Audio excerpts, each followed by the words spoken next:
At around 4 a.m. one restless morning, in the west side of Manhattan, singer-songwriter Matt Scannell was struck with inspiration. But he just rolled over in bed, hoping that he would remember the lyrics playing out in his head when he woke up. Inspiration struck Scannell again with the intro of the song, but again, he didn't move out of bed. Fortunately for Scannell and for anyone who is a big fan of this song, inspiration was relentless. It was when he heard the entire chorus that he knew he had something special, got out of bed, and began working on one of the most iconic songs of 90s alternative. Vertical Horizon was founded by Matt Scannell and Keith Kane as an acoustic duo when they were students at Georgetown in Washington. After graduating, they recorded their debut album, There and Back Again, in 1992. The duo recorded the album at Scannell's former high school, with the two producing the entire album and playing all the instruments. After touring for a few years, they hit the studio in 1994 to record Running on Ice and recruited Dave Matthews Band drummer Carter Beauford. This album, released in 1995, took Vertical Horizon's sound to new horizons, for me at least, because while the acoustic sets on There and Back Again were decent, Running on Ice was a different league altogether. The songwriting was more sophisticated and less formulaic. Take a song like Fragments, for example. It's a great song that is still quite minimalist, while coaxing memories long forgotten and perhaps for a good reason. But it's the inclusion of more percussion and keys which allowed the band to capture the necessary sound to accompany the nuance of their lyrical themes. As beautiful as acoustic music can be, There and Back Again left me wanting. But you got to cut them some slack. After all, this was their first self-produced album. Scannell was also slowly emerging as the principal songwriter, which would be cemented when RCA came calling after noticing Vertical Horizon's modest album sales and concert crowds. So after recruiting drummer Ed Toth, releasing a live album in 1996, and hiring bassist Sean Hurley, Vertical Horizon signed a deal with RCA Records in 1998. Matt Scannell's first love was guitar. He spoke to Columbus Underground in 2016 about how he got into the instrument. Well, I think the impetus for playing the thing just came from the fact that it was in my house. It was in my family's home. My father had a pretty nice guitar actually, and he sort of let me bang around on that for a little while, until he realized I was actually showing some intent there. And then he realized I better buy him something of his own that he can beat on and save this one for when he's actually up and running. So I'm glad he did. He bought me a Stello, which is a Harmony budget brand nylon string guitar. I just remember playing that thing excessively, trying to figure things out. I think the first song I ever figured out on my own was My Best Friend's Girl by The Cars. But I didn't know that you could fret the notes with your left hand. I thought it was all just open strings like a harp. Did Scannell ever notice people playing guitar before? So weird. Anyway, continuing. My father really clearly didn't play very much. I probably would have thought otherwise. So yeah, I sort of just started plucking around on it, and my dad showed me that you would actually fret the notes on the guitar to make other notes and to make chords. So I had a Mel Bay chord book and tried to learn on my own.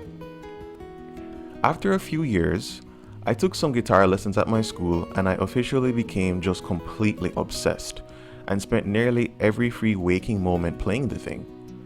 And it's really been that way for, I'm 46 now, so about 40 years. It's a big part of my life. The performance side of it, honestly, was more of an afterthought. I guess maybe I shouldn't say afterthought, but it wasn't the primary directive. I've met some other guys along the way who sort of wanted to be rock stars, And that was their sort of motivation. And nothing wrong with it, it's just not where I was coming from. I just wanted to play the instrument. I was just obsessed with it. So I think it was more about getting together with friends and forming bands whose aspirations were no greater than to play the basement. It was more about the camaraderie and the joy of being able to actually sound like a band. That was really what drove me and drove us. In terms of musical influences and inspiration, Scanell admitted that on their independent releases, he was just trying to do his best impersonation of James Taylor, and that the Beatles were a regular fixture in his house. He made the Spotify playlist called #WishIWroteIt, enlisting the likes of Depeche Mode, Genesis, New Order, and The Smiths, amongst others, which gave the nod to future releases after RCA scooped up the band.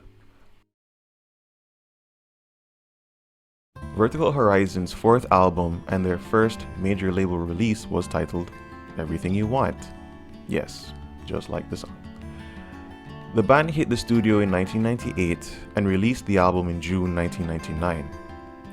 But on a fateful night while working on the album, inspiration hit up Matt Scannell and would not give up until he got to work. I was living in Greenwich Village in New York City, and this song started coming to me, but I was really tired, Scannell recalled to Telegram.com. I heard the mantra that opens the song in my head. I said, well, that's a pretty neat little bit. Just remember that in the morning because that's good. And I rolled over without recording it or writing it down. Then about 15 to 20 minutes later, I heard the chord progression on the acoustic guitar that starts the song. I heard that in my head. Still, that wasn't enough to get me up out of bed, out of my slumber. Then probably 20 minutes later after that, I heard the chorus sung in its completion. And like a hammer, that thing knocked me over the head and got me out of bed. And thank God it did, because Everything You Want reached #1 on the Billboard Top 100 and became Billboard's 5th most played song in 2000. It was actually the band's second single, the first being We Are, which is a decent song, but Everything You Want was such a hit that a radio station in Birmingham, Alabama heard the track, agreed that We Are was decent, but played Everything You Want anyway, even before the label got to work on marketing the song. Now, based on the lyrics alone, you can tell what it's about. Unrequited love, which is perhaps the most common and corroding experience anyone can have. Scannell sat with Rock and Roll Globe and said that he penned the song about a girl he loved and wanted to help, but who just didn't see him the same way. I still think of her when I sing it, but less so. But I think that's part of the healing process. Music can be such a cathartic, healing medium, and as a songwriter, the goal is to walk away from a song being more whole. I'm so much more whole than I was when I wrote it, and sometimes now, I can almost sing it and not feel the pain. Almost. Man, I don't know about Scannell, but anytime I hear it, I still feel the pain. Especially when they switch it up during the last time they played the chorus. You know what I'm talking about. But I'm glad Scannell doesn't feel too bad about it anymore. He actually spoke about that switch up in the song and puts it all down to workshopping and experimenting. I wasn't sure about the pronoun to use in the chorus, so when I demoed the song, I went through he and she. In the final song, we do he and I, and that's the great big reveal and defining moment of the song, that it's not about him and that I fucking love you. But when I wrote the song, I hadn't realized we could even do a reveal, so I remember purposefully singing each chorus with a different pronoun to hear what they sounded like. Taking a look at the lyrics of the first verse, it isn't very discernible, is it? The theme is anyone's guess at that point, and if you knew the title of the song prior to hearing it, that might not have helped much either. But once the chorus kicks in, oh, it's a love song. Cool. The second verse doesn't betray the chorus one bit. We definitely know what this is about. Our singer has taken note that this woman or person is having a rough time with love because she's having a rough time with herself. And virtually all of us have been guilty of trying to use romance as gauze for our wounds. The bridge has an urgency and even an anger to it as a precursor to the final verse, which harkens back to the beginning with some initially cryptic lines about direction, but at this point, the lines from the first verse aren't cryptic anymore. Finally, Scanell sings, "You never did notice, but you still hide away, the anger of angels who won't return." Honestly, I don't know why these lines hit me so hard, but they do. The anger of angels is proof that after the urgency in the bridge, our singer has calmed down and is now able to simply articulate his frustration rather than express it in subtext and sound. But I think what's got me floored is that she never noticed the right way to go, but somehow she still hid? How can you hide from the better path if you've never even noticed it? I think it's one of two things. One, you did notice it. You knew it all along, but you could never bring yourself to take the road less traveled. Or two, you really never saw the truth. You never stood a chance of seeing it. And as a result, all your actions look like escape to everyone looking on, like a fly that keeps hitting the wall instead of going through the open window. And of course, the big reveal at the very end is that our singer is the guy who is everything the girl wanted, needed, and desired to be, but who was never chosen.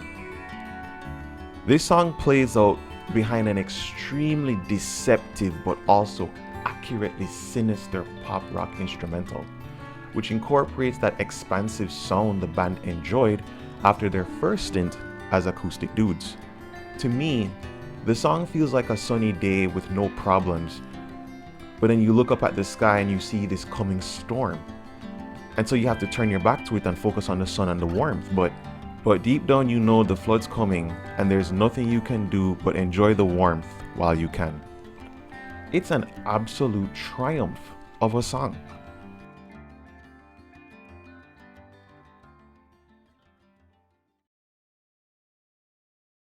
Matt Scannell had this to say about the time he went to Madison Square Garden for a concert by one of his heroes.